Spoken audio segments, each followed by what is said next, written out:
आप सबको मेरा नमस्कार।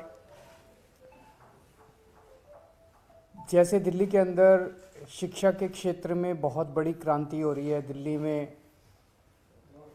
सरकारी स्कूलों का कायाकल्प किया जा रहा है, वैसे ही वही पूरा प्रोसेस अब पंजाब में शुरू हो गया है। पंजाब में एक तरफ स्कूलों का कायाकल्प किया जा रहा है, उसके इंफ्रास्ट्रक्चर को ठीक करने का काम शुरू किया गया है भगवंत मान जी द्वारा, और दूसरी तरफ टीचर्स को तैयार करने के लिए उनको विदेशों में ट्रेनिंग के लिए भेजा जा रहा है। परसों 4 फरवरी को पंजाब सरकार के 36 प्रिंसिपल 5-5 दिन की ट्रेनिंग के लिए सिंगापुर जाएंगे और वहाँ पे वो विदेश में जाके ट्रेनिंग लेंगे। 6 फरवरी से 10 फरवरी तक उनकी ट्रेनिंग है, 5 दिन की। जब वो लौट के आएंगे, एक एक प्रिंसिपल हमें उम्मीद है कि एक कैटलिस्ट के रूप में काम करेगा और अपने अपने स्कूल को सुधारने की कोशिश करेगा, जैसे कि दिल्ली में हुआ था। दिल्ली में 1000 से ज़्यादा प्रिंसिपल्स अभी तक विदेशों में जा चुके हैं और वापस लौटने के बाद उन्होंने अपने अपने स्कूलों को सुधारा है। जहाँ एक तरफ दिल्ली से सीख के दूसरे राज्य अब अपने टीचर्स को विदेश भेज रहे हैं, दिल्ली के अंदर गंदी राजनीति की वजह से इस काम को रोकने की कोशिश की जा रही है। दिल्ली में हम 1000 से ज़्यादा टीचर्स को अभी तक अलग अलग देशों में भेज चुके हैं। अब इस साल भी हमने अपने बजट में पैसा रखा था टीचर्स को विदेशों में ट्रेनिंग पे भेजने के लिए। तो हमने प्लान किया था कि 30 प्रिंसिपल दिसंबर में जाएंगे और 30 प्रिंसिपल मार्च में जाएंगे ट्रेनिंग करने के लिए। लेकिन अनफॉर्चुनेटली एलजी साहब की बार बार फाइलों के ऊपर बेतुके ऑब्जेक्शंस लगाने की वजह से दिसंबर में ट्रेनिंग पे नहीं जा पाए टीचर्स, वो कैंसिल हो गई। और अब पिछले कई दिनों से फाइल एलजी ऑफिस में पड़ी हुई है और अब फिर से ऐसा लगता है कि मार्च की ट्रेनिंग भी कैंसिल हो जाएगी। हमने एलजी साहब के पास 25 अक्टूबर को फाइल भेजी थी पहली बार। 15 दिन फाइल रखने के बाद उन्होंने 3 ऑब्जेक्शन लगा के 10 नवंबर को फाइल वापस भेजी।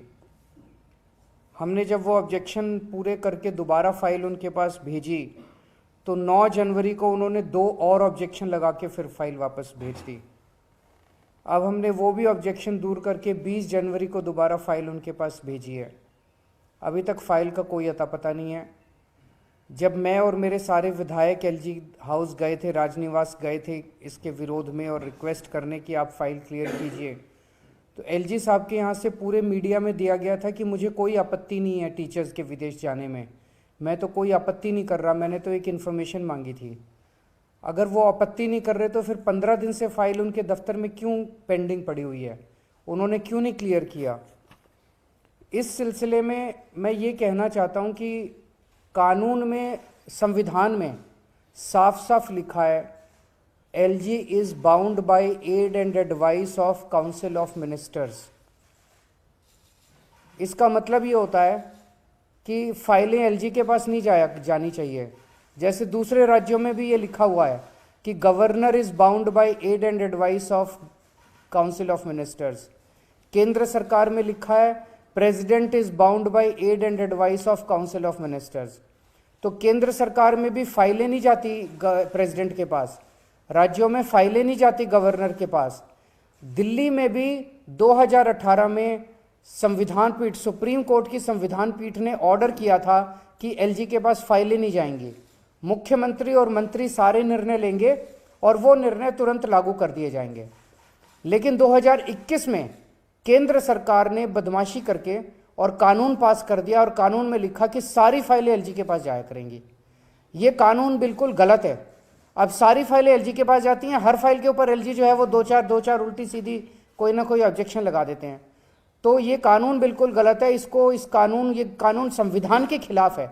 संविधान पीठ जो थी सुप्रीम कोर्ट की, उसने साफ साफ कहा था कि कोई फाइल एलजी के पास नहीं जाएगी, क्योंकि हमने संविधान पीठ को बताया कि किस तरह से उसके पहले एलजी साहब ने ऑब्जेक्शन लगा लगा के 2 साल तक मोहल्ला क्लिनिक रोक दिए, ऑब्जेक्शन लगा लगा के 2 साल तक सीसीटीवी कैमरे नहीं लगने दिए।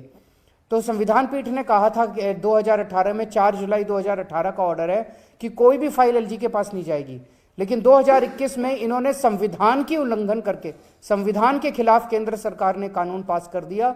अब हमने सुप्रीम कोर्ट में इस कानून के खिलाफ याचिका दायर की हुई है और हमें उम्मीद है कि सुप्रीम कोर्ट जो है इस कानून को गैर संवैधानिक डिक्लेयर करके इस कानून को रद्द करेंगे ताकि दिल्ली सरकार अपने काम कर सके। इस तरह से हर काम में अड़चन अड़ाना, दिल्ली के लोगों के हर काम में अड़चन अड़ाना, चुनी हुई सरकार के हर काम में अड़चन अड़ाना, ये सही नहीं है। दिल्ली के अंदर जो अच्छे काम है, जनता के काम है, वो काम होने देना चाहिए और इस तरह से दिल्ली सरकार के कामों में अड़चन नहीं अड़ानी चाहिए। मैं उम्मीद करता हूँ कि एलजी साहब, जब तक सुप्रीम कोर्ट का आदेश नहीं आता तब तक एलजी साहब इसको फाइल को जल्दी क्लियर करेंगे और इसको हमारे टीचर्स को भी विदेश जाने देंगे। सर, पिछले हफ्ते एलजी ने आपको मुख्यमंत्री और 10 विधायकों को मिलने का समय दिया था, आप मिल नहीं पाए क्योंकि आप पंजाब में थे। क्या दोबारा उसके बाद उन्होंने दोबारा नहीं बुलाया। मैंने उसी दिन कहा था कि कोई और टाइम दे दो, मैं पंजाब जा रहा हूँ, मैं हूँ नहीं। उसके बाद उन्होंने कोई दोबारा टाइम नहीं दिया। सर, कल फ्राइडे है तो रूटीन मीटिंग है आप लोगों की? नहीं, अभी फिलहाल तो नहीं हो रही हैं। अगर कोई काम होगा तो मैं चला जाऊँगा। 6 फरवरी को फिर से एमसीडी का होगा, क्या लगता है कि? ये तो बीजेपी वाले जवाब देंगे कि वो चुनाव होने देंगे नहीं होने देंगे। हर बार वही रोकते हैं चुनाव। हम तो चुनाव कराना चाहते हैं। पिछली बार आप लोग तो थे सारे, आपने देखा कि किस तरह से हमारे वाले, मैंने भी वीडियो देखा था, हमारे वाले बिठाने की कोशिश कर रहे हैं और वही जानबूझ के शोर कर रहे थे। उन्होंने जानबूझ के, तो उनको मान लेना चाहिए चुनाव हार गए। जैसे राज्यों में करते हैं, चुनाव हार जाते हैं लेकिन फिर भी सरकार तो उन्हीं की बनती है, खरीद फरोख्त कर लेते हैं। अब यहाँ पे वो खरीद फरोख्त नहीं कर पा रहे हमारे काउंसिलर्स को, तो वो हाउस ही नहीं चलने दे रहे, चुनाव ही नहीं होने दे रहे मेयर के। दो सवाल आपसे। एक सवाल तो ये कि क्योंकि अब बहुत कम समय बचा है, मार्च में टीचर्स को जाना था, क्या अभी दोबारा से जो कम्युनिकेशन जो है एलजी हाउस से आप लोगों को मिला है? हम तो चिट्ठी पे चिट्ठी भेज रहे हैं। जैसे कल परसों भी मनीष सिसोदिया जी ने चिट्ठी भेजी एलजी साहब को, कोई चिट्ठी का जवाब नहीं आता, कोई किसी चीज़ का जवाब नहीं आता। एलजी साहब रिस्पॉन्ड ही नहीं करते। और दूसरा सवाल सर, बजट भी आया है दिल्ली का, उस बजट को आपने पढ़ा भी होगा, देखा भी है, तो उस तरीके से किस तरीके से लग रहा दिल्ली वालों? दिल्ली वाले 2.25 लाख, देखो पूरे देश से सरकार, केंद्र सरकार इनकम टैक्स इकट्ठा करती है। उस इनकम टैक्स को केंद्र सरकार इकट्ठा करती है, लेकिन केंद्र सरकार उसको इस्तेमाल नहीं कर सकती। उसको उसे केंद्र सारे राज्यों में बांटना होता है। It is a divisible pool of taxes. तो जितना इनकम टैक्स पूरे देश से इकट्ठा होता है उसे सारे राज्यों में बांटना होता है। पूरे देश में सबसे ज़्यादा इनकम टैक्स दिल्ली देती है, दिल्ली के लोग देते हैं। 2.25 लाख करोड़ रुपए का पिछले साल हमने इनकम टैक्स दिया और उसमें से दिल्ली को केवल 325 करोड़ रुपए पिछले 20 साल से मिल रहे हैं, हर साल 325 करोड़। तो एक कहते हैं ना कि सोने की मुर्गी, सोने के अंडे देने वाली मुर्गी को मारना नहीं चाहिए। तो दिल्ली तो एक तरह से सोने के अंडे देती है, उसका ही अगर गला घोट दोगे तो फिर कैसे काम चलेगा।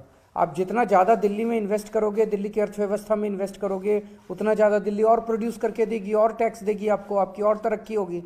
आप दिल्ली में इन्वेस्ट ही नहीं करोगे, दिल्ली का गला घोट दोगे तो कैसे काम चलेगा।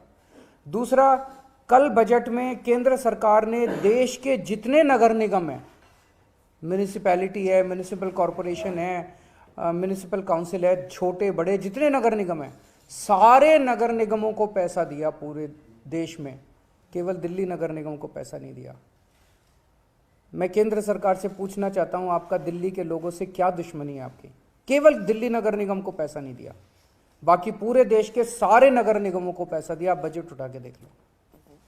सर, एक सवाल है, खबर आ रही है ईडी के चार्जशीट पे, उसमें ईडी ने दावा किया है कि जो लिकर स्कैम था लिकर दिल्ली का, उसके किकबैक्स को गोवा इलेक्शन में इस्तेमाल किया गया था। ये चार्जशीट में ईडी ने दावा किया है। ईडी की कितनी चार्जशीट? अभी तक 5000 चार्जशीट फाइल की होंगी ईडी ने अपने पूरे इस सरकार के कार्यकाल में।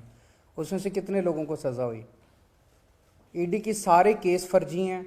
ईडी के केस केवल सरकारें गिराने और सरकारें बनाने के लिए इस्तेमाल किए जाते हैं।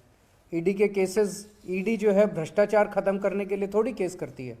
ईडी तो केवल एमएलए, इन लोगों की सरकारों को एमएलए खरीदने के लिए, एमएलए तोड़ने के लिए, सरकारें बनाने के लिए, सरकारें गिराने के लिए इस्तेमाल किया जाता है।